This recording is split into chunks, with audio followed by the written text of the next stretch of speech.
ಮೊದಲಿಗೆ ಅಶ್ವಿನಿ, ಏನು ಕಿಡ್ನ್ಯಾಪಾ? ಎಲ್ಲ ವಿಷಯದಲ್ಲೂ ನಿಮ್ಮ ಪೊಲೀಸ್ ಬುದ್ಧಿನೇ ತರಬೇಡಿ ಮಿಸ್ಟರ್ ಅಜಿತ್ ರಾಮನಾರಾಯಣ್. ಅಲ್ಲ, ನಮ್ಮಮ್ಮನ್ನ ನಾನೇ ಯಾಕೆ ಕಿಡ್ನ್ಯಾಪ್ ಮಾಡಿಸ್ಲಿ? ಆಗ ಅಜಿತ್, ಯಾಕಂದರೆ ನಮ್ಮನೆ ಸೇರ್ಕೋಬೇಕು ಅನ್ನೋ ಪ್ರಯತ್ನ. ಹೇಗಿದ್ರು ಈಗ ಆಲ್ರೆಡಿ ಒಂದ್ಸಲಿ ನಮ್ಮ ಮನಸ್ವಿನಿಯಾಗಿ ನಮ್ಮೆಲ್ಲರನ್ನು ಮೋಸ ಮಾಡಿ ನಮ್ಮನೆಗೆ ಎಂಟ್ರಿ ಕೊಡೋದಕ್ಕೆ ಟ್ರೈ ಮಾಡಿದ್ದು ಆಗಿತ್ತಲ್ಲ. ಆದರೆ ತಾವು ಅದರಲ್ಲಿ ಸಕ್ಸಸ್ ಆಗಿರಲಿಲ್ಲ. ಈಗ ಅದರ 2ನೇ ಅಧ್ಯಾಯ ಅನಿಸುತ್ತೆ. ಆಗ ಅಶ್ವಿನಿ, ಏನು ಅಜಿತ್, ನೀನು ಅಮ್ಮ ಈಗ ನನ್ನ ಜೊತೆನೇ ಇದ್ದಾರೆ ತಾನೆ? ಅವರನ್ನು ಕರ್ಕೊಂಡು ನಾನು ನಿಮ್ಮನೆ ಬಾಗಿಲಿಗೆ ಬರ್ಬೋದಿತ್ತು ಅಲ್ವಾ? ಸೆನ್ಸ್ ಇಟ್ಕೊಂಡು ಮಾತಾಡು ಅಜಿತ್. ಆಗ ಅಜಿತ್, ಸೆನ್ಸ್ ಬಗ್ಗೆ ನನಗೆ ಹೇಳ್ಕೊಡ್ಬೇಡ ನೀನು. ಎಂಥ ನಾನ್ ಸೆನ್ಸ್ ಅಂತ ಎಲ್ಲರಿಗೂ ಗೊತ್ತು. ಈಗ ನೀವು ಸೆನ್ಸ್ ಕ್ರಿಯೇಟ್ ಮಾಡಿದೆ. ನಮ್ಮ ಶಾರದಾ ಅತ್ತೆ ನಿನಗೆ ಹೇಗೆ ಸಿಕ್ಕಿದ್ರು ಅನ್ನೋದನ್ನು ನಿಜ ಹೇಳು. ಇಲ್ಲ ಅಂತ ಹೇಳಿದರೆ ಪೊಲೀಸ್ ಭಾಷೆಯಲ್ಲಿ ಬಾಯಿ ಬಿಡಿಸ್ಬೇಕಾಗುತ್ತೆ. ಆಗ ಅಶ್ವಿನಿ, ನಾನು ಮನಸ್ವಿನಿ ಅಂತ ಯಾವತ್ತೂ ಅಪ್ಪ ನನ್ನನ್ನು ಮನೆಗೆ ಕರ್ಕೊಂಡು ಬಂದರೋ ಅವತ್ತೇ ನಾನು ನಮ್ಮಮ್ಮನ್ನ ಹುಡ್ಕೋದಕ್ಕೆ ಸ್ಟಾರ್ಟ್ ಮಾಡಿದ್ದೆ. ಆದರೆ ನನಗೆ ಅಮ್ಮ ಎಲ್ಲೂ ಸಿಗಲೇ ಇಲ್ಲ. ಬೇಲ್ ಮೇಲೆ ಹೊರಗೆ ಬಂದ ಮೇಲೆ ನಾನು ಮತ್ತೆ ಹುಡುಕೋದಕ್ಕೆ ಸ್ಟಾರ್ಟ್ ಮಾಡಿದೆ. ಆವತ್ತು ನನ್ನ ಹುಟ್ಟಿದ ದಿನ ನೀವು ಎಲ್ಲರೂ ಆಶ್ರಮಕ್ಕೆ ಬಂದಿದ್ರಲ್ಲ, ಆವತ್ತು ನಾನು ನಿಮ್ಯಾರಿಗೂ ಮುಖಾನೇ ತೋರಿಸಬಾರ್ದು, ಈ ಊರನ್ನೇ ಬಿಟ್ಟು ಹೋಗಬೇಕು ಅಂತ ಡಿಸೈಡ್ ಮಾಡಿದೆ. ಆದರೆ ಆಶ್ರಮದ ಹೊರಗಡೆ ನನ್ನ ದೇವತೆ ನನ್ನಮ್ಮ ನನಗೆ ಸಿಕ್ಕಿದ್ರು. ಅಮ್ಮನ್ನ ನಾನು ಮನೆಗೆ ಕರ್ಕೊಂಡು ಹೋಗಿ ಸ್ನಾನ ಮಾಡಿಸಿ ಈ ರೇಷ್ಮೆ ಸೀರೆ ಉಡಿಸಿ ಒಡವೆ ಎಲ್ಲ ಹಾಕಿ ರೆಡಿ ಮಾಡಿದೆ. ಪಾಪ ನನ್ನಮ್ಮ ಅದೆಷ್ಟು ದಿನ ಆಗಿತ್ತೋ ಊಟ ಮನೆ ನನ್ನ ಕೈಯಾರೆ ಅವರಿಗೆ ಊಟ ಮಾಡಿಸಿದೆ. ಆಗ ಭೂಮಿ, ಸಾಹೇಬ್ರೆ ನಂಗೆ ಯಾಕೋ ಇವಳ ಮೇಲೆ ಅನುಮಾನ. ಆಗ ಅಶ್ವಿನಿ, ನನ್ನ ಮೇಲೆ ಅನುಮಾನನ? ಇರು, ಇವಾಗಲೇ ಪ್ರೂಫ್ ತೋರಿಸ್ತೀನಿ ಅಂತ ಫೋನಲ್ಲಿ ಶಾರದಮ್ಮನಿಗೆ ಊಟ ಮಾಡಿಸ್ತಿರುವುದನ್ನು ತೋರಿಸ್ತಾಳೆ ಅಶ್ವಿನಿ. ನೋಡು ಅಜಿತ್.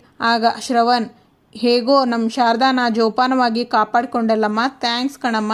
ಆಗ ಸಂಗೀತ, ಶಾರದಾ, ಮೊದಲು ನಾವು ನಿನ್ನನ್ನು ನೋಡಿದಾಗ ನಾವ್ಯಾರೂ ನಿನ್ನನ್ನು ಗುರ್ತೇ ಹಿಡಿದಿಲ್ಲ, ದಯವಿಟ್ಟು ನಮ್ಮನ್ನೆಲ್ಲ ಕ್ಷಮಿಸ್ಬಿಡು.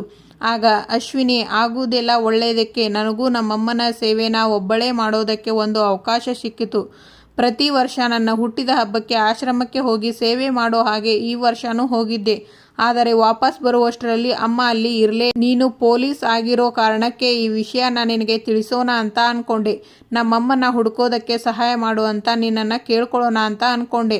ಆದರೆ ನನ್ನನ್ನು ನೀವೆಲ್ಲರೂ ಫ್ರಾಡ್ ಅಂತ ಅಂದ್ಕೊಂಡಿದ್ದೀರಾ. ಆದರೆ ನಾನು ನಮ್ಮನ್ನು ನೋಡಿರೋದೇ ಸುಳ್ಳು ಅಂತ ನೀವೆಲ್ಲ ಸಾಧಿಸ್ಬೋದು ಅಂತ ನಾನು ಸುಮ್ಮನಾಗಿಬಿಟ್ಟೆ. ಅದಕ್ಕೆ ನಾನೇ ಸಿಕ್ಕಿದ ಕಡೆ ಎಲ್ಲ ಹುಡುಕಿದೆ. ಕಣ್ ದೇವರಿಗೆಲ್ಲ ಹರಕೆ ಹೊತ್ಕೊಂಡೆ. ಬಟ್ ಫೈನಲಿ 4 ದಿನದ ಹಿಂದೆ ನಾನಿರುವ ರೂಮಿಗೆ ಅಮ್ಮ ಹುಡ್ಕೊಂಡು ಬಂದರು. ಆವಾಗಿಂದ ನಾನು ನಮ್ಮಮ್ಮ ಒಂದು ಪುಟ್ಟ ಪ್ರಪಂಚದಲ್ಲಿ ಸುಖವಾಗಿದ್ದೇವೆ. ಆಗ ಶ್ರವಣ್, ಅಂದರೆ ನೀನೇ ನಮ್ಮ ಮನಸ್ವಿನಿ ಅನ್ನೋದು ನಿಜನಾ? ಆಗ ಅಶ್ವಿನಿ, ಈ ವಿಷಯ ಈಗ ಬೇಡಪ್ಪ. ನಾನೇ ಮನಸ್ವಿನಿ ಅಂತ ಒಂದ್ಸಲ ಪ್ರೂವ್ ಮಾಡೋಕ್ಕೆ ಹೋಗಿದ್ದಕ್ಕೆ ನೀವೆಲ್ಲ ನನಗೆ ಸಾಕಷ್ಟು ಅವಮಾನ ಮಾಡಿದ್ದೀರಾ. ನಾನು ಏನೂ ಪ್ರೂವ್ ಮಾಡೋದಕ್ಕೋಸ್ಕರ ಇಲ್ಲಿ ಬಂದಿಲ್ಲ. ನನಗೇನೂ ಬೇಕಾಗಿಲ್ಲ. ನನಗೆ ನಾನು ನಮ್ಮಮ್ಮನ ಜೊತೆಗೆ ಇದ್ದರೆ ಸಾಕು ಅಷ್ಟೇ. ಇವರು ಶಾರದಾ ಅಲ್ಲ ಅಂತ ನೀವೆಲ್ಲರೂ ಹೇಳಿದರೂ ಪರವಾಗಿಲ್ಲ. ನನಗೆ ನಮ್ಮಮ್ಮ ಇದ್ದರೆ ಸಾಕು. ನನಗೆ ನಿಮ್ಮ ಅವಶ್ಯಕತೆಯೇ ಇಲ್ಲ. ಆಗ ಸಂಗೀತ, ಆದರೆ ಇವಳೇ ನಮ್ಮ ಶಾರದಾ ಅಂತ ನೀನು ಹೇಗೆ ಕಂಡು ಹಿಡಿದೆ? ಆಗ ನಚಿಕೇತ್, ಅವತ್ತು ನಾವೆಲ್ಲ ಆಶ್ರಮಕ್ಕೆ ಬಂದಿದ್ವಿ ತಾನೆ, ಅವತ್ತು ಸಿಕ್ಕಾಗ ಯಾಕೆ ಶಾರದಾ ಅತ್ತೆ ಬಗ್ಗೆ ಇಲ್ಲ? ಆಗ ರಾಮನಾರಾಯಣ್, ಈಗಾಗಲೇ ನೀನು ಫ್ರಾಡ್ ಅಂತ ಪ್ರೂವ್ ಆಗಿದೆ. ಹಗಲು ರಾತ್ರಿ ನಮ್ಮ ಶಾರದಾನ ಹುಡುಕ್ತಾ ಇದ್ದೀವಿ ಅಂತ ಗೊತ್ತಿದ್ದರೂ ಯಾಕೆ ನೀನು ಶಾರದಾನ ನಮ್ಮ ಮನೆಗೆ ಕರ್ಕೊಂಡು ಬರಲಿಲ್ಲ? ಆಗ ಅಶ್ವಿನಿ, ಆ ಯೋಚನೆ ನನಗೂ ಬಂತು. ಆದರೆ ನೀವೆಲ್ಲ ನಾನು ಮನಸ್ವಿನಿ ಅಲ್ಲ ಅಂತ ಪ್ರೂವ್ ಮಾಡಿದ ಹಾಗೆ ನಮ್ಮಮ್ಮನಿಗೂ ಹೇಳಿಬಿಟ್ರೆ ಅವರು ಇರೋ ಪರಿಸ್ಥಿತಿಯಲ್ಲಿ ಇದನ್ನು ಸಾಬೀತು ಮಾಡೋದಕ್ಕೆ ಆಗೋದಿಲ್ಲ. ಅದಕ್ಕೆ ಅವರು ಮೊದಲಿನ ಥರ ಆದಮೇಲೆ ನಿಮ್ಮ ಹತ್ತಿರ ಕರ್ಕೊಂಡು ಬರೋಣ ಅಂದ್ಕೊಂಡೆ. ಆದರೆ ಅಷ್ಟರಲ್ಲಿ ನಿಮ್ಮೆಲ್ಲರ ಕಣ್ಣಿಗೆ ಬಿದ್ದುಬಿಟ್ವಿ. ಆಗ ಅಜ್ಜಿ, ಸಾಕು ಸುಮ್ಮನಿರಿ. ಇವಾಗ ನಮ್ಮ ಶಾರದಾ ಸಿಕ್ಕಿದಾಳಲ್ಲ, ಮೊದಲು ಮನೆಗೆ ಕರ್ಕೊಂಡು ಹೋಗೋಣ. ಮನೆಗೆ ಹೋಗಿ ಎಲ್ಲ ಚರ್ಚೆ ಮಾಡೋಣ ಬನ್ನಿ. ಬಾ ಅಮ್ಮ. ಸಂಗೀತ ಭೂಮಿ ಶಾರದಾಗೆ ಆರತಿ ಮಾಡಿ ಸಂಗೀತ ಶಾರದಾ ಅವರಿಗೆ ಒಳಗೆ ಬಾ ಅಂತ ಕರೀತಾರೆ. ಆಗ ಅಜಿತ್, 1 ನಿಮಿಷ, ಈ ಮನೆ ಒಳಗಡೆ ಕಾಲು ಇಡುವುದಕ್ಕೆ ನಿನಗೆ ಯಾವುದೇ ಕಾರಣಕ್ಕೂ ನಾನು ಪರ್ಮಿಷನ್ ಕೊಡೋಲ್ಲ. ಆಗ ಅಶ್ವಿನಿ, ಅಲ್ಲ ಅಜಿತ್. ಆಗ ಅಜಿತ್ ಹೋಯ್ ಅಂತ ಜೋರಾಗಿ ಚೀರುತ್ತಾರೆ. ಇದಕ್ಕಿಂತ ಹಿಂದೆನೇ ಒಂದ್ಸಲಿ ಮೊಸಳೆ ಕಣ್ಣೀರು ಹಾಕಿ ಎಲ್ಲರ ಎಮೋಷನ್ ಜೊತೆ ಆಟ ಆಡಿದ್ಯಾ. ಆದರೆ ಇನ್ನೊಂದ್ಸಲಿ ಆ ಚಾನ್ಸ್ ಕೊಡ್ತೀವಿ ಅಂತ ಕನಸಲ್ಲೂ ಥಿಂಕ್ ಮಾಡಬೇಡ. ಅರ್ಥ ಆಯ್ತಾ? ನೋಡು, ಇಲ್ಲಿಗೆ ಬಂದಿರೋದೇ ದೊಡ್ಡ ತಪ್ಪು. ಈಗ ಮನೆ ಒಳಗಡೆ ಬರಬೇಕು ಅನ್ಕೊಂತಿರೋದು ಅದಕ್ಕಿಂತ ದೊಡ್ಡ ತಪ್ಪು. ಸುಮ್ಮನೆ ಇಲ್ಲಿಂದ ಹೋದರೆ ನಿನಗೂ ಒಳ್ಳೆಯದು, ನಮ್ಮ ಮನೇಲಿರೋರ್ಗೂ ಒಳ್ಳೆಯದು. ಶಾರದಾ ಅತ್ತೆ, ನೀವು ಮಾತ್ರ ಒಳಗಡೆ ಬನ್ನಿ. ಆಗ ಅಶ್ವಿನಿ, ಅಜಿತ್, ನಾನು ಅಶ್ವಿನಿ ಅಲ್ಲ, ನಾನು. ಆಗ ಅಜಿತ್, ಮನಸ್ವಿನಿನೋ ನೀನು ಅಲ್ಲ, ನನಗೆ ಕಂಪ್ಲೀಟ್ ಕ್ಲಾರಿಟಿ ಇದೆ. ಆಗ ಅಶ್ವಿನಿ, ಸರಿ, ನಾನು ಇನ್ನು ಹೊರಡ್ತೀನಿ. ಆದರೆ ಅಪ್ಪ, ಹೋಗೋದಕ್ಕಿಂತ ಮುಂಚೆ ನಿಮ್ಮ ಜೊತೆ ಮಾತಾಡಬೇಕು. ಪರ್ಮಿಷನ್ ಕೊಡ್ತೀರಾ? ನಾನು ಹೀಗೆ ಮಾತಾಡ್ತೀನಿ ಅಂತ ಬೇಜಾರು ಮಾಡ್ಕೋಬೇಡಿ. ಕಣ್ಣಿಗೆ ಅರಿವಾಗದೇ ಇರೋದು ಕರಳಿಗೆ ಅರ್ಥ ಆಗುತ್ತೆ ಅಂತಾರೆ. ಯಾಕಪ್ಪ, ನಾನು ನಿಮ್ಮ ಮಗಳು ಅಂತ ನಿಮಗೆ ಅನ್ನಿಸ್ತಾನೇ ಇಲ್ಲ? ನಿಮ್ಮ ಜೊತೆ ಬೆಳೆಯುವ ಭಾಗ್ಯ ನನಗಿರಲಿಲ್ಲ. ಈಗ ಅಮ್ಮನ ಕರ್ಕೊಂಡು ಬಂದರೂ ಕೂಡ ನನ್ನ ಮೇಲೆ ನಂಬಿಕೆ ಇಲ್ಲ ಅಂದರೆ ನನ್ನಂಥ ನತದೃಷ್ಟೇ ಈ ಪ್ರಪಂಚದಲ್ಲಿ ಯಾರೂ ಇಲ್ಲ ಅನಿಸುತ್ತೆ. ಅಮ್ಮ ಅಪ್ಪನಿಗೆ ನಾನೇ ನಿಮ್ಮ ಮಗಳು ಅಂತ ಹೇಳೋ ಪರಿಸ್ಥಿತಿ ಯಾರಿಗೂ ಬರದೇ ಇರಲಿ. ಅಪ್ಪ, ಇವನು DNA ರಿಪೋರ್ಟ್ ಇಟ್ಕೊಂಡು ನಮ್ಮ ಸಂಬಂಧಕ್ಕೆ ಅವಮಾನ ಮಾಡ್ತಿದ್ದಾನೆ. ಈ ಸೈನ್ಸ್ ಮುಂದೆ ಮನುಷ್ಯರ ಭಾವನೆಗಳಿಗೆ ಬೆಲೆನೇ ಇಲ್ವಾ ಅಪ್ಪ? ನಿಮ್ಮ ಮಗಳು ಅಲ್ಲ ಅಂದಿದ್ದರೆ ನಾನು ಯಾಕಪ್ಪ ಅಮ್ಮನ್ನ ಹುಚ್ಚಿ ಥರ ಹುಡುಕ್ತಾ ಇದ್ದೆ? ನಾನು ಅಮ್ಮನ್ನ ರಾಣಿ ಥರ ನೋಡ್ಕೋಬೇಕು ಅಂತ ಸೀರೆ ಒಡವೆ ಎಲ್ಲ ಯಾಕೆ ಹಾಕಿಸ್ತಾ ಇದ್ದೆ? ಅಮ್ಮ ಪ್ಲೀಸ್ ಅಮ್ಮ, ನೀನಾದರೂ ಇವರಿಗೆಲ್ಲ ಹೇಳಮ್ಮ ಪ್ಲೀಸ್. ಆಗ ಅಜಿತ್, ಆದರೆ ಒಂದೇ ಒಂದು ಕರೆಕ್ಷನ್ ಅಶ್ವಿನಿ, ಯಾವುದೇ ಕಾರಣಕ್ಕೂ DNA ರಿಪೋರ್ಟ್ ಮಾತ್ರ ಇಟ್ಕೊಂಡು ನೀನು ನಮ್ಮ ಶಾರದಾ ಅತ್ತೆ ಮಗಳಲ್ಲ ಅಂತ ಹೇಳ್ತಾನೇ ಇಲ್ಲ. ನಿನ್ನ ನಡೆ, ನುಡಿ, ನಡವಳಿಕೆ ಇದು ಯಾವುದೂ ನಮ್ಮ ಶಾರದಾ ಅತ್ತೆಗೆ ಕಂಪೇರ್ ಮಾಡೋದಕ್ಕೆ ಆಗೋದೇ ಇಲ್ಲ. ಅವರು ಉತ್ತರ ಆದರೆ ನೀನು ದಕ್ಷಿಣ. ನೋಡು, ನೀನು ಹೇಳಿದ್ದೆಲ್ಲ ಕೇಳಿಸ್ಕೊಂತು ಅಂತ ಹೇಳಿದರೆ ನನಗೊಂದು ಕ್ವಶನ್ ಬರ್ತಿದೆ. ನಿನಗೆ ಶಾರದಾ ಅತ್ತೆ ಅಮ್ಮ ಅಂತ ಹೇಳಿದ್ದಿದೆಯಲ್ಲ, ಅಮ್ಮನ ನೋಡಿದ ತಕ್ಷಣ ನಿನಗೆ ಚಿಕ್ಕ ವಯಸ್ಸಿನಿಂದ ಅವರನ್ನು ಕಳ್ಕೊಂಡಿರೋ ದುಃಖ ಉಕ್ಕಿ ಹರಿತಾ ಇದೆ ಅಂತ ಹೇಳಿದೆ ಅಲ್ವಾ?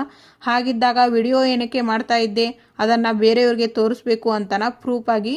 ಆಗ ಅಶ್ವಿನಿ, ಯಾರಿಗೂ ಪ್ರೂವ್ ಮಾಡೋದಕ್ಕೋಸ್ಕರ ನಾನು ವಿಡಿಯೋ ಮಾಡಿಲ್ಲ ಅಜಿತ್. 20 ವರ್ಷ ಆದಮೇಲೆ ನನಗೆ ನಮ್ಮಮ್ಮ ಸಿಕ್ಕಿದ್ದಾರೆ. ಒಂದಿನಾನು ನಮಗೆ ಅವರು ಕೈತುತ್ತು ತಿನ್ನಿಸಿರೋದು ನನಗೆ ನೆನಪೇ ಇಲ್ಲ. ಆದರೆ 20 ವರ್ಷ ಆದಮೇಲೆ ನಾನು ಅವರಿಗೆ ಕೈತುತ್ತು ತಿನ್ನಿಸ್ಬೇಕು ಅಂತ ಅನಿಸ್ತು. ಅದನ್ನೇ ಕೈತುತ್ತು ತಿನ್ನಿಸಿ ವಿಡಿಯೋ ಮಾಡಿಕೊಂಡೆ. ಈಗ ನೀನೇ ಯೋಚನೆ ಮಾಡು ಅಜಿತ್, ಮನೆಯಲ್ಲಿ ಬರ್ಡೇ ಸೆಲೆಬ್ರೇಷನ್, ಆ್ಯನಿವರ್ಸರಿ ಇಷ್ಟೆಲ್ಲ ನಡೆಯುತ್ತೆ, ಎಲ್ಲದಕ್ಕೂ ವಿಡಿಯೋ ಮಾಡ್ತೀರಾ ತಾನೇ? ಇದನ್ನೆಲ್ಲ ಯಾರಿಗಾದರೂ ಪ್ರೂಫ್ ಮಾಡೋಕ್ಕೋಸ್ಕರ ಮಾಡ್ತೀರಾ? ಇಲ್ಲ ತಾನೇ ಅಜಿತ್? ನಮಗೆ ಬೇಕಾದಾಗ ಇದನ್ನೆಲ್ಲ ನೋಡಿ ಖುಷಿ ಪಡೋದಕ್ಕೋಸ್ಕರ ವಿಡಿಯೋ ಮಾಡ್ಕೊತೀವಿ ಅಷ್ಟೇ. ಅಜಿತ್, ನನ್ನನ್ನು ನಂಬು, ಒಬ್ಬಳು ಮನುಷ್ಯಳನ್ನಾಗಿ ನೋಡು ಪ್ಲೀಸ್. ನನಗೂ ಮನಸ್ಸಿದೆ ಅಜಿತ್. ಆಗ ನಚ್ಚಿ, ಈ ಒಂದು ಮಾತಲ್ಲಿ ಇವಳ ಪಾಯಿಂಟ್ ವ್ಯಾಲಿಡ್ ಅನಿಸುತ್ತೆ. ಸಾರಿ ಬ್ರೋ, ನಾನು ಹೀಗೆ ಹೇಳ್ತಾ ಇದ್ದೀನಿ ಅಂತ ಬೇಜಾರು ಮಾಡ್ಕೋಬೇಡ. ಆದರೆ ನೀನೇ ನೋಡಿದೆಯಲ್ಲ, ಅತ್ತಿಗೆ ವ್ರತ ಮಾಡ್ತಾ ಇರೋದನ್ನು ನಾನೇ ವಿಡಿಯೋ ಮಾಡಿದ್ದೀನಿ. ಅದು ಯಾರಿಗೂ ಪ್ರೂವ್ ಮಾಡಬೇಕು ಅಂತ ಅಲ್ಲ, ನನ್ನ ಖುಷಿಗೆ ಅಷ್ಟೇ ಮಾಡಿದ್ದು. ಆಗ ಅಪೇಕ್ಷಾ, ನನಗೂ ನಚ್ಚಿ ಹೇಳಿದ ಪಾಯಿಂಟ್ ವ್ಯಾಲಿಡ್ ಅನಿಸುತ್ತೆ. ಆಗ ಅಜಿತ್, ಈಗ ಏನೇನಾಗಿದೆಯೋ ಅದನ್ನೆಲ್ಲ ಪಕ್ಕಕ್ಕಿಡೋಣ. ನಾನು ಹೇಳ್ತಾ ಇರೋದು ಇಷ್ಟೇ, ಎಲ್ಲರಿಗೂ ಅಶ್ವಿನಿ ನಮ್ಮ ಮನಸ್ವಿನಿ ಆಗಿರೋದಕ್ಕೆ ಚಾನ್ಸೇ ಇಲ್ಲ. ಇದು ನನ್ನ ಇನ್ಸ್ಟಿಟ್ಯೂಟ್ ಹೇಳ್ತಾ ಇದೆ. ದಯವಿಟ್ಟು ಎಮೋಷ್ನಲ್ ಆಗಿ ಥಿಂಕ್ ಮಾಡೋದನ್ನು ಪಕ್ಕಕ್ಕಿಟ್ಟು ಪ್ರಾಕ್ಟಿಕಲ್ ಆಗಿ ಥಿಂಕ್ ಮಾಡಿ. ಶಾರದಾ ಅತ್ತೆ ಸಿಕ್ಕಿದ್ದು ಆಗಿದೆ ಅಲ್ವಾ? ನೀನು ಯಾವುದೇ ಕಾರಣಕ್ಕೂ ಈ ಮನೆ ಒಳಗಡೆ ಕಾಲು ಇಡೋ ಹಾಗಿಲ್ಲ. ಕಾಲಿಟ್ಟರೆ ಆಗ ಶ್ರವಣ್, ಇವಳು ನನ್ನ ಮಗಳು, ಇವಳೇ ನನ್ನ ಮನಸ್ವಿನಿ ಅಂತ ನಾನು ನಂಬ್ತೀನಿ. ಹೆತ್ತ ಮಗಳು ಅಲ್ಲದೆ ಬೇರೆ ಯಾರು ಶಾರದಾನ ಈ ರೀತಿ ಆರೈಕೆ ಮಾಡೋದಕ್ಕೆ ಸಾಧ್ಯನೇ ಇಲ್ಲ.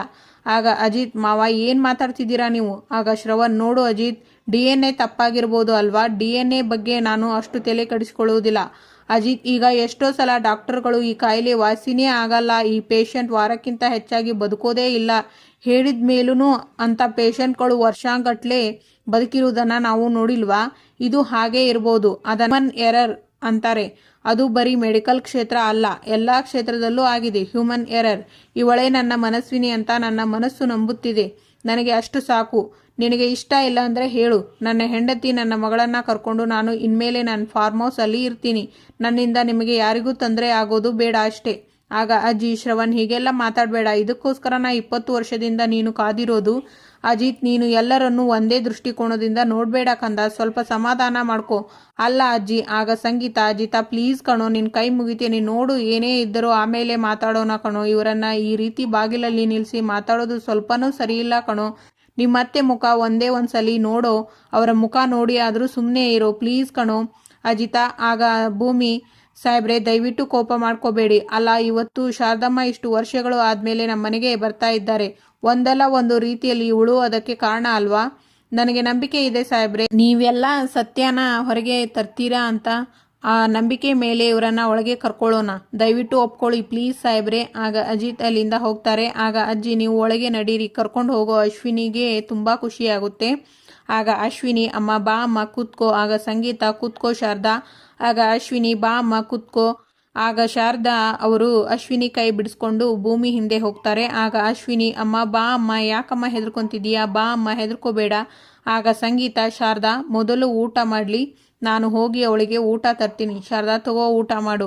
ಆಗ ಅಶ್ವಿನಿ, ಅಮ್ಮನಿಗೆ ನಾನೇ ಊಟ ಮಾಡಿಸ್ತೀನಿ. ಅಮ್ಮ ತಗೋ ಊಟ ಮಾಡು, ತಿನ್ನಮ್ಮ ಅಂತ ಊಟ ಮಾಡಿಸ್ತಾರೆ ಅಶ್ವಿನಿ. ಆಗ ರಾಮನಾರಾಯಣ್, ಹೇಗೋ ನಮ್ಮ ಭೂಮಿ ವ್ರತದಿಂದ ಶಾರದಾ ಮನೆಗೆ ಬಂದ್ಬಿಟ್ಲು. ಆಗ ದೇವಾಯಿನಿ, ಹಾಂ ಹೌದು ಹೌದು, ನಮ್ಮ ಭೂಮಿ ವ್ರತನ ಅಷ್ಟು ಶ್ರದ್ಧೆಯಿಂದ ಮಾಡಿದ್ದಕ್ಕೆ ಶಾರದಕ್ಕ ಇವತ್ತು ನಮ್ಮ ಮನೇಲಿ ಇರೋದು. ನಾವು ಹುಡುಕದೇ ಇರೋ ಜಾಗನೇ ಇಲ್ಲ. ಕೊನೆಗೂ ದೇವಸ್ಥಾನದಲ್ಲಿ ಸಿಗೋ ಹಾಗೆ ಆಯಿತು. ಎಲ್ಲ ದೇವರ ದಯೆ. ಶ್ರವಣ್: ಹೌದಮ್ಮ ಭೂಮಿ, ಇದಕ್ಕೆಲ್ಲ ಕಾರಣ ನೀನು. ಈ ನಿನ್ನ ಸಹಾಯನ ನಾನು ಯಾವತ್ತೂ ಮರೆಯೋಲ್ಲ. ನಿನಗೆ ಯಾವಾಗಲೂ ನಾನು ಚಿರಋಣಿಯಾಗಿ ಇರ್ತೀನಿ.